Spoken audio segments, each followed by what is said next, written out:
Hi guys, welcome back to our channel. My name is David. And I'm Rista. First of all, we'd like to say thank you to all 500 subscribers that we received this morning. We are truly, truly grateful. Today's topic is about how to choose the right product for the market. Okay, so when choosing a product, we were actually fortunate that we had a product to sell when we first started the market, and David's mom made it for us. So we just took that product and sold it. But if you want to do a market, you need to choose a product first. So how do you go about choosing the correct product? First of all, you need to go to the market, see what product is not there and what you can add, what benefit you can add to that market. Another thing is the clientele for that market. See, is your product going to work with that clientele? Is it going to sell well? And if it does, then go approach the managers and see if they'll allow you to get a stand and try it. You must remember that most markets don't allow you to duplicate product. So sometimes you will have to think out of the box and think of something original. Maybe you are good at something, maybe you are passionate about something. It could either be a food product or a health and beauty product or a accessory. So you just have to decide what do you want to do and how do you want to do it. Perfect. Also, when choosing a product, just remember that you have to also see if that product's in need. Many times you might create a product, but there might not be a demand. So you'll need to actually go according to a niche. So for instance, I'm teach yoga, and I know a lot about yoga. So I would actually go and get a product that is yoga inspired or yoga based so that I can follow through with what I have or learned. So, but if you want to start a brand new product, make sure that you can make the product. Most of the times with making a product, you'll have to find out how to get it manufactured, all the ingredients you need to have, or the equipment. Also make sure your product is sustainable. You can't go and do a product and then 3 weeks down the line, you can't get it anymore. Make sure you can get a continuous supply of your ingredients, of the goods that you need for your product.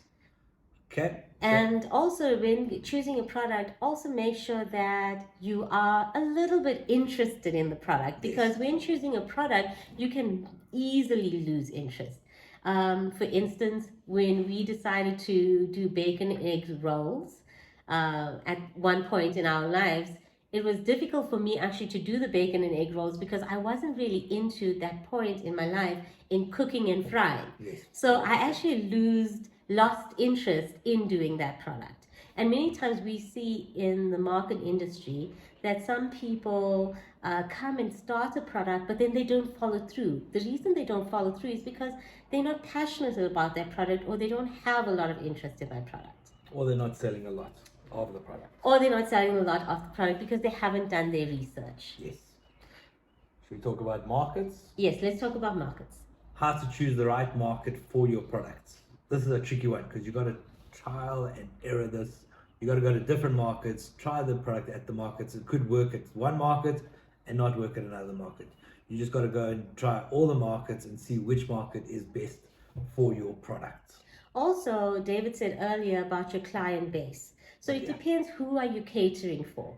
What type of client needs this product? When you go to the market, you can actually see the different type of clients that go to different types of markets. So based on your product, you can actually evaluate whether this product is for the market that you are interested in going or not. Also, going to a market requires a lot of determination, and it's really scary at first. Very scary, very, very scary. So you could stand around and do nothing for hours, and then next week you go and you do double. You sell out within the first few minutes. So you never actually know what you are getting. That's why the product that you're deciding to actually make needs to be tried and tested.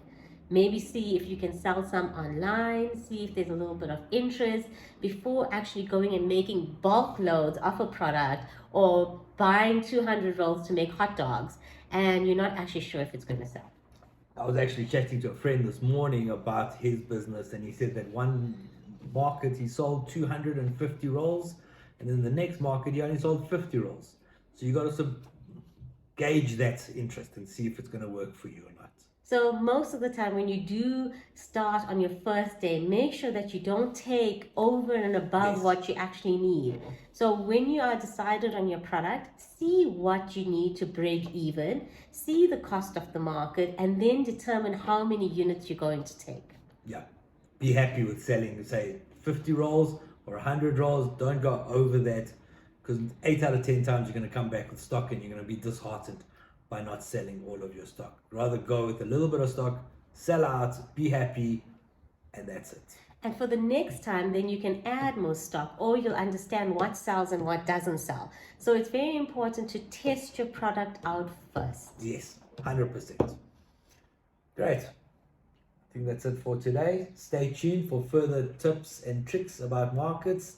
Thank you so much for joining us. Have a fantastic day further. Ciao. Bye. Bye-bye.